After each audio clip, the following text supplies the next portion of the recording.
It turns out somewhere between 15 and 30% of people are actually morning people. So why is everyone trying to convert you into being a morning person and getting up at 5 a.m. anyway? I honestly don't know. Are you a morning person? Do you even want to learn how to be a morning person and get up at 5 a.m.? Yeah, me neither. When I looked at those studies, I actually kind of questioned the ones that were saying up to 30%. I don't think that's true, or it's the people that were willing to train themselves how to become morning people. I'm personally not willing to be that anymore, but I do still have to get up and be at work at a time that I didn't choose for myself.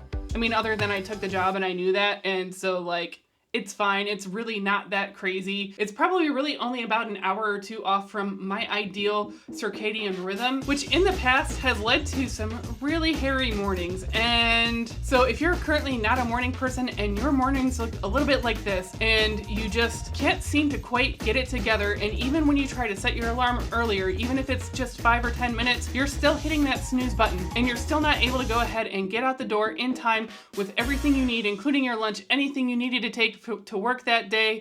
There's a reason my work has loaner laptops actually, because it happens. So if you're ready to take control of your mornings and have them go so much smoother, I'm going to take you through how I managed to get control over my mornings and make life so much easier for me. I also wanted to share with you a brand new part of my morning routine thanks to my new friends over at Magic Mind. They sent over these awesome green shots that are packed with so many awesome compounds, natural compounds that help you focus and clear that brain fog.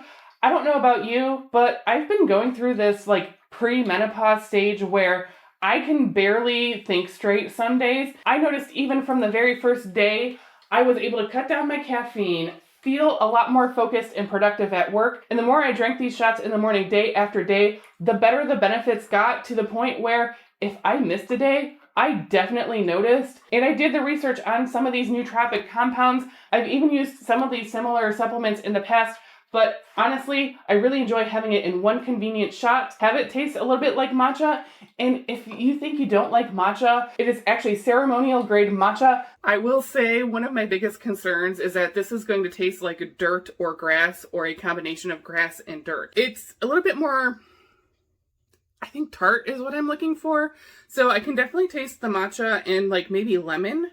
Or if this is a little bit too tart for you, it does have a little bit of sweetness, which is nice, but also I don't love super, super sweet stuff. So I'm glad they didn't go overboard with that. But if you wanted to, I have been on a massive smoothie kick, and I would totally put this in with any one of my fruit smoothies, and I mean, you wouldn't even know it's in there. Even recently, if you've been around the channel, you know I was recently traveling and then I got sick. And every morning of being sick, I woke up feeling like, oh my gosh, I really want to call off today, but let me at least get through emails and then I'll take PTO the rest of the day. Except that I never actually did, because it just kind of helped me get through that, even though I'm usually horrible at being sick. I can't think straight. This actually helped me focus and actually be somewhat productive throughout the day, so I highly recommend trying these. And if you don't believe me, go ahead and check it out with my discount code and see if you can just feel a little bit more like yourself again. I think it's worth a shot. I've even gone so far as to look up all of the 4 chronotypes that I've heard other people talk about, and I personally do not feel like I fit any one of these chronotypes neatly, and I don't think that it's unusual for people to be a hybrid of whatever types of boxes or labels that people come up with. If you're also in that boat, for me, my ideal personal schedule left to my own devices would be, I would probably stay up between midnight and 2 a.m. and not get up until between 8 and 9 a.m. That's just me. 7 to 7.5 hours is typically enough for me. That is a solid midday person, and I haven't seen that in the chronotypes. So I'm definitely not a morning person, but I also don't think I qualify as a night owl. Now, the people who have adopted these early morning routines or are natural early morning people, they will tell you between 5, 6, and even 7 a.m. sometimes, the world is quiet. It's so peaceful. You can just do all of this, gentle thinking and quiet. And honestly, maybe it's my neighborhood because I don't live in the city, but after about 9 p.m., I get that exact same enjoyment, and I would rather have that at the end of the day when I am winding down. So how do I manage my mornings so that way my corporate life 9 to 5, well, it's actually 8 to 5, how do I make that actually work for me? And how do I actually be a functioning member of our team? I actually start preparing for my mornings the night before. Yes, the night before. And by the night before, I don't mean that window where I'm winding down and it's all quiet, because I've tricked myself into thinking that would be the time to start preparing for the next morning.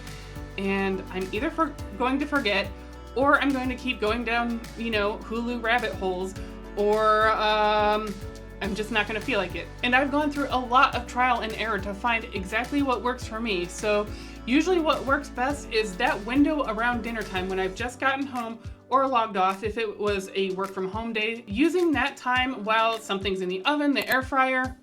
Okay, not the oven because I still haven't fixed it. But while something else is cooking, going ahead and prepping whatever I need for the next day, even if it's just getting leftovers together, cooking an extra portion for that meal for the next day, or making a sandwich, or whatever makes sense for that next day. Lunches don't need to be this extravagant thing. And if there's something special I need to take into work, so like a treat or something, if it doesn't need to be refrigerated, or maybe it's already super cold outside anyway, I'll go ahead and put it in my car the night before just so I don't have to think about that in the morning. Because how many times have you set something out on the dining room table and it might be the only thing on the dining room table and you're like, I'm gonna remember that, but then you don't. Anyway, that's just me. Once I've actually figured out and gathered my lunch, anything that is dry that does not need to be refrigerated goes in my lunch bag, and it goes by the back door at my little landing station because, I've gotten a lot better about it after reacting to Nick Lewis and a few others who keep saying, hey, take care of your landing zone.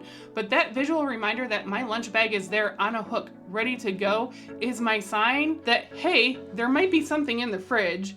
And if I still don't remember because it's morning, I don't remember diddly squat in the mornings because I have, fog brain. What I actually do as well is whatever is in the fridge, especially if I have portioned out multiple things for a few days out, I'll go ahead and write the components down on the whiteboard on the front of my fridge. So that way it's that visual reminder, oh, these are the things that, I have options for. These are the things I have options for. And often there are breakfast offerings because I am not hungry first thing in the morning. And also because of my thyroid medication, I'm not supposed to eat first thing in the morning. So whatever I have prepped for breakfast as well, or, basically a mid-morning snack at that point, that also goes on that whiteboard. Or if it's something that can be stored at room temperature, even an apple, kiwi, something of that nature that doesn't necessarily need to be refrigerated constantly, those things can go in my lunch bag and be ready to go for the next morning. Outside of lunch, literally anything that can be done the night before is what makes my mornings so much smoother. That applies to, on my way home from work, I'm going ahead and getting gas. I don't like to get gas in the morning. Who does, honestly? And speaking of gas, I don't let my vehicle get much below a half a tank of gas, maybe a little bit less, but really not for much longer. And that has actually really, really helped me for instances like when first thing in the morning I need to take Queso to the emergency vet, or when I'm coming home from work and there's downed trees from all the tornadoes and wind damage that has come through and I have to detour multiple times. It has so saved me by being really thoughtful ahead of time of my gas in my tank. And also it's really bad for your fuel pump to keep, going super, super low and where the light comes on. Someone really needed to tell 20-something Holly that. And also, who likes paying for a full tank of gas anymore? Raise your hands. Yeah, no, me neither. So it is literally going through, and just like the video where I kept mentioning, my future self and what is my future self going to thank me for, that's what really helps me in the morning, is that similar mindset of what can I take off my plate so I don't have to do it first thing in the morning. And oftentimes it's those little things like getting gas, making sure my lunch is ready, making sure my outfits are prepared on Sunday afternoon.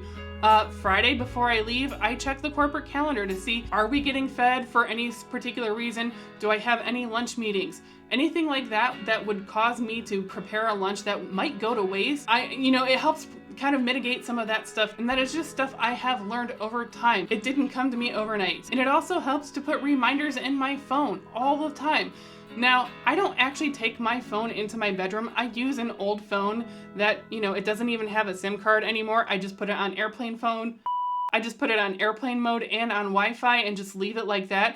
And I have stripped it way down. There's no TikTok. There's no Instagram or any of that other stuff on that phone. It is legitimately just stuff I need, like my alarm clock, like the calendar. So that way, if I'm laying in bed and I'm like, I don't think I put a reminder in for something, or I thought of something that I just forgot about, I can go ahead and put it in and then sleep peacefully without it, mulling in my mind and going, oh my gosh, am I going to remember this? Am I going to remember this? No, I'm totally going to remember this.